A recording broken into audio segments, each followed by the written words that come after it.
नमस्कार, मैं सोनाली सिंह आपका स्वागत करती हूँ आपके अपने यूट्यूब चैनल खबरी दुनिया में। आज हम पहुँच चुके हैं सिटी शमशान भूमि बरेली उत्तर प्रदेश में। आइए हम जानते हैं इस मंदिर का क्या है।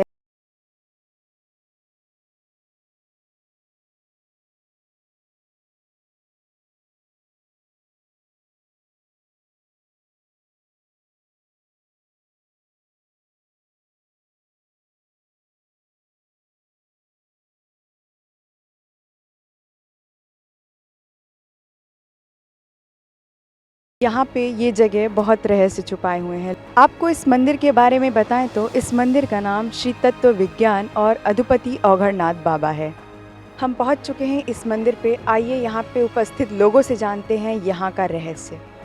जैसा कि यहाँ आपको पता होगा, 7 नाथ भी उपस्थित है।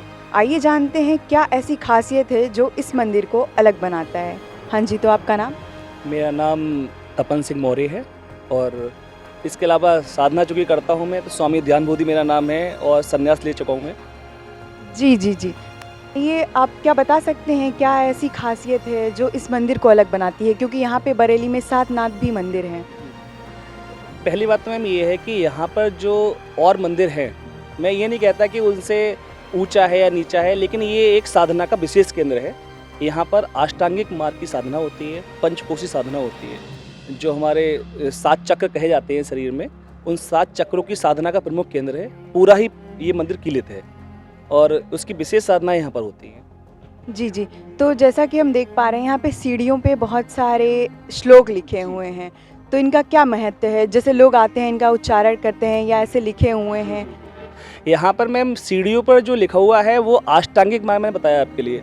उस अष्टांगिक मार्ग के जो 8 चरण हैं, उसकी एक बहिरंग साधना होती है, एक अंतरंग साधना है। बहिरंग साधना के आपके 5 चरण हैं और अंतरंग साधना के 3 चरण हैं। अंतरंग साधना के जो 3 चरण हैं, धारणा, ध्यान, समाधि, वो पूरा इसमें वर्णन है आपका। तो इसमें जो दिखाया गया है ये है कि एक साधक जो है वो पहली सीढ़ी से चढ़ के और लास्ट सीढ़ी जो समाधि है वहाँ तक पहुँचे, उसके लिए ये एक इंडिकेशन है। जैसा कि आप देख सकते हैं यहाँ पे सारे सीढ़ियों पे कुछ न कुछ श्लोक लिखे हुए हैं।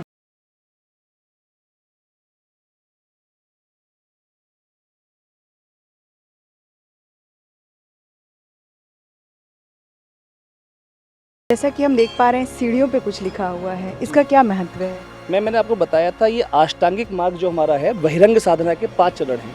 तो पहला आपका अहिंसा है, दूसरा सत्य है, अस्तेय है, अपरिग्रह है, ब्रह्मचर्य है, शौच। तो ये आपके अष्टांगिक मार्ग के चरण हैं। उसका मैम ये है। ये मंदिर 51 डिग्री कुछ पे स्थापित किया गया है, तो इसके क्या महत्व हैं? मैम आपने नाम सुना होगा कि जो विश्व के 7 अजूबे हैं उसमें एक आता है गीजा का पिरामिड। तो गीज़ा का पिरामिड जो है वो आपका 51 डिग्री 52 सेकंड पर उसके कोण एंगल बने हुए हैं। तो ये जो हमारा शमशान अधिपति बाबा भोलेनाथ का मंदिर है, इसमें भी जो ये आपका दिखाई पड़ रहा है मंदिर, ये ध्यान कक्ष, ये आपका किंग्स चैम्बर है, राज कक्ष से बोलते हैं। और इसके सारे एंगल्स भी जो हैं वो 51 डिग्री 52 अंश पर ही बने हुए हैं। यहाँ पर ऊर्जा का ऐसा घुमाव है कि यहाँ बैठकर अगर व्यक्ति साधक 10 से 15 मिनट साधना करता है, उसे अपने आप ही स्वतः ही मानसिक शांति का अनुभव होता है और विभिन्न जो चक्र जागरण की प्रक्रियाएं हैं वो यहाँ पर भलीभूत होती है। जी। और इस गुंबज को बनाने के पीछे भी कुछ राज है, ऐसा क्या है? मैम आपने साइंटिफिकली आपको जानकारी होगी कि जो गोल चीज़ होती है वहाँ से ऊर्जा का निष्कासन नहीं होता, ऊर्जा बाहर नहीं निकलती है। तो ये जो गुंबद बना हुआ है ये मंत्र उच्चारण के लिए बना हुआ था। जो मंत्र साधना का प्रयोग होता है, पहली बार आपका मंत्रों का जोर से उच्चारण करना, तो उसमें जो जोर से उच्चारण करना है, ये आपके जो शब्द है, जो मंत्र है, वो लौट के ध्वनि आप पे बरसती है। ये गुंबद का महत्व है कि यहाँ पर ऊर्जा बाहर नहीं निकलती, वो ऊर्जा साधक के ऊपर ही बरसती है।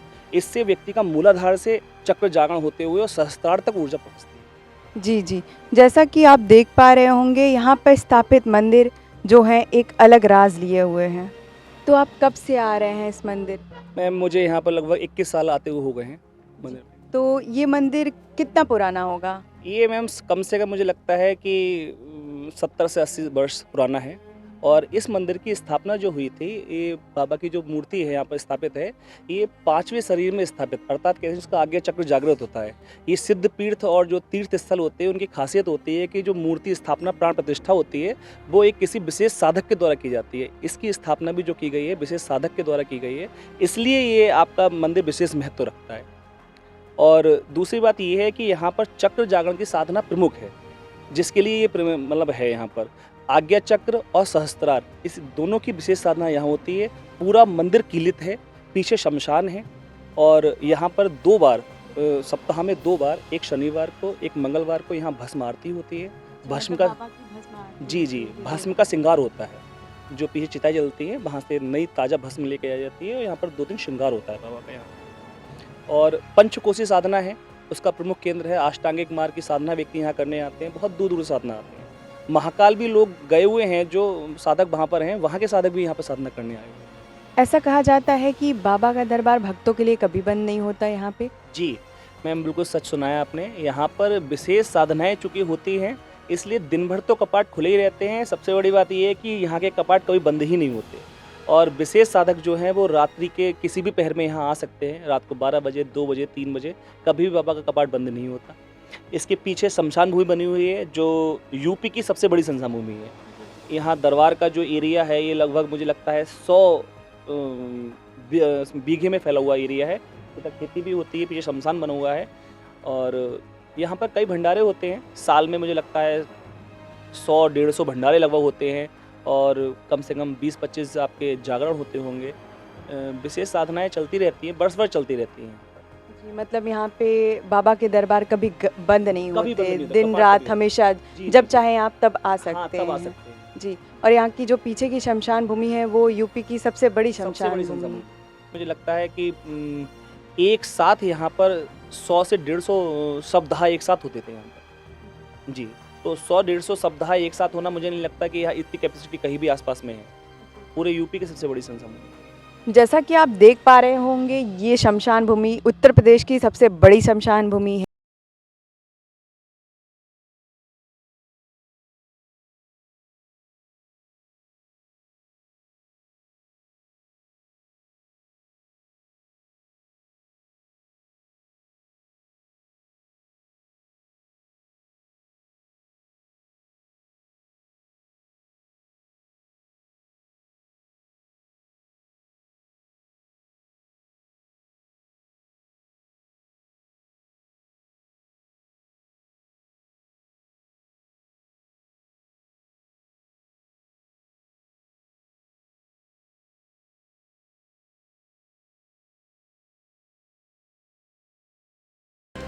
ऐसी ही रहस्यमय कहानियों को जानने के लिए हमारे साथ जुड़े रहिए। हमारे चैनल को लाइक करिए, शेयर करिए, सब्सक्राइब करिए।